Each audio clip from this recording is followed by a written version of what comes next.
بس عايش هنا. انا لقيتها تم بلاد كاراتيه. لقيتها تمني. نقول محمود ياسين جونيور ولا نقول حازم ابو العزم؟ لا انت هنا دلوقتي انت مع حازم ابو العزم. والكرفان بالنسبه لك حاجه بتحبها، بتحب تستمتع او بيريحك ولا بيزعجك؟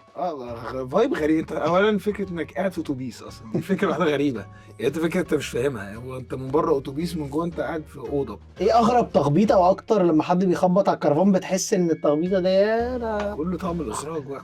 ولما بتضيق قوي ايه بيقول لنا بقى اللي هو المساعد المخرج اول بقى يجي وايه. بس انا مش من الناس اللي بتتاخر يعني. بما انك يا محمود انا عارف ان انت عندك لا مبالاه مش طبيعيه ودي حاجه كويسه. عندي لا مبالاه اخطر في الحياه. اسمها الدارج. انت مش نايم. ما القهوه دي عملناها عشان كده.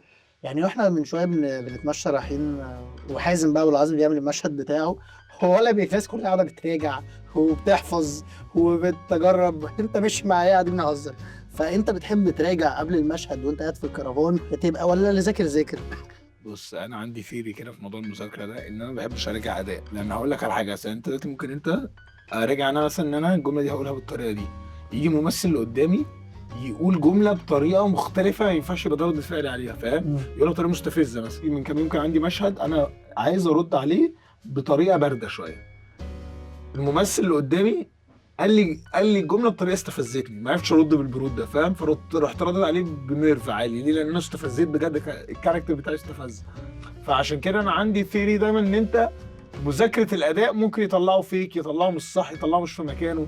فاحفظ قوي قوي، اشرب الكلام 100% وافهم الكلام قوي وحس الكلام قوي، والاداء ده راجعه بقى هو يطلع منه. يعني تفهم الكلام بعد كده تعمل.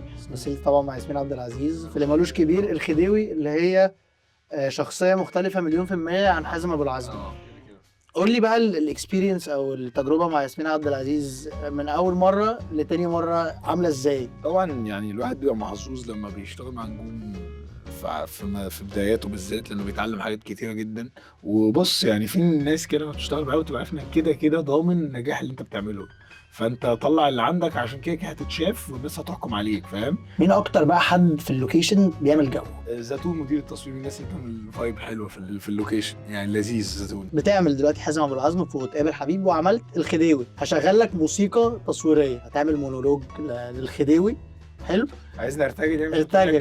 ارتجل في مشهد ان انت بتحاول تظبط بنت. كمان واحده بحبها يا عم، كمان واحده بحبها. انا واحده بتحبها. بس البنت دي كنت بمشي وراها وهي رايحه من الجامعه وراجعه من الجامعه، فضلت اراقبها واسال عليها، فضل ابتدى يقتلني. هي البنت دي انا عايز منها ايه؟ شفت مع الوقت البنت دي انا بحبها، كفايه انها عجبتكم. حلوه بالنسبه للناس دي حاجه ما تخصنيش، انما هي حلوه بالنسبه لي. اصلا انت تخيب ولا ايه؟ اول ما تحب بتخيب. دلوقتي انا حازم ابو العزم. في بنت في حياتي انا بحبها، واكتشفت ان هي اللي ممكن يكون ربنا كاتب لي ان انا اكمل مع حياتي، خصوصا ان انا مامتي وبابايا مقتنعين جدا بيها. بس انا للاسف ساعات ببقى عندي يعني زي اي ولد، انا شايف ان الراجل حقه ان هو كده يبقى في حياته اكتر من بنت. الراجل عمره ما هيكتفي بواحده، واي بنت تحمد ربنا انها في حياه حازم ابو العزم. وتقابل حبيب شابوه حبيب. ارجع محمود اشجع محمود. وتقابل حبيب. الحب بالنسبه لمحمود بقى ايه؟ انا بحب جدا، بتاثر جدا في الحب داخل مش عارف اطلع معاه. لا عايزين نرخص بس هكمل. انت مع حاسس مش عايش محمود تاني 48 ساعه. انا هرد كل الردود اي كلام. انا بالنسبه لي الحب في العلاقات ده هو ان انا والشخص ده نعرف ان احنا نبقى شخص واحد. اوكي. وان تيم اجانس العالم كله، شجعوا بعض، هتسبورت بعض، هتقفوا جنب بعض، هتوروا حبكم لبعض. البورتنج ده عشان تقدر تواجه بيه العالم، لان هو ده نصك التاني، دي اللي بتكملك، ده نصك التاني اللي بيكملك. عايز اعرف بقى حازم ابو العزم قريب من محمود ياسين في ايه؟ يعني فكره لا مبالاه اللي انت قلتها دي بس هي اكستريم عند حازم. هو لا مبالاه، بس شخص الدنيا بتولع قدامه وهو مش في دماغه، مش فارق له، وولعوا كلكم. بس انا احنا هنفضل كبار وهنموت كبار. هو انا فاهم يموتوا كبار ولا يولعوا كبار، هو عايز يتبسط. هو حاجه حازم والله العظيم عنده حته ان ممكن افعاله تبان شريره جدا بس هو طيب. انا عندي الحته دي، انا ممكن لو الناس سمعت عني من بعيد تحس ان انا شخص شرير، بس انا طيب جدا. يعني انا محتاج الشخص بس يخبط. طيب انا لو الشخص خبط لا انا هستقبله جدا. دلوقتي عيلة ابو العزم، هيلعبوا ماتش خماسي 4 نجوم بقى بالمراكز بتاعتهم كده. احنا عندنا عبد العزيز ابو العزم اللي هو قعيد، اللي هو الفنان صلاح عبد الله على ويل شير، فهنوقفه جون عشان ما يجريش يقف مكانه. هنلعب 2 مساكين، يوسف عشان طويل اللي هو خالد سليم، واجلال اللي هي استاذه انوشكا، وانا ممكن العب في نص الملعب واللاعب فارس فيرو. كريم فهمي هيلعب 9. يلعب 9 وانا 10 وهما الاثنين مساكين. لو هتاخد بقى الكرفان ده تشده معاك الاتوبيس ده كله كده وهتروح على الصحراء، مين الشخص اللي هتبقى عايزه يبقوا معاك على طول، وايه الحاجه اللي هتاخدها معاك في الكرفان؟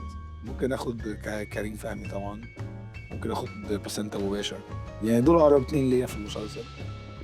في الحلقه كتير اخد ناس كتيره بقى. وايه الحاجه اللي هتاخدها معاك؟ لو مثلا انا وكريم فهمي ممكن اخد معاه بلاي ستيشن اتسلى بيها. وهنقفل الحلقه دي ان انت هتاخد معاك سماعه كبيره اللي هي سماعتك اللي هنشغلها دلوقتي. ايه الاغنيه اللي هتشغلها يا استاذ حازم؟ يا عم يلا دي بقى، دي عشان تسخني بقى، عشان اعمل ابني كارير بقى.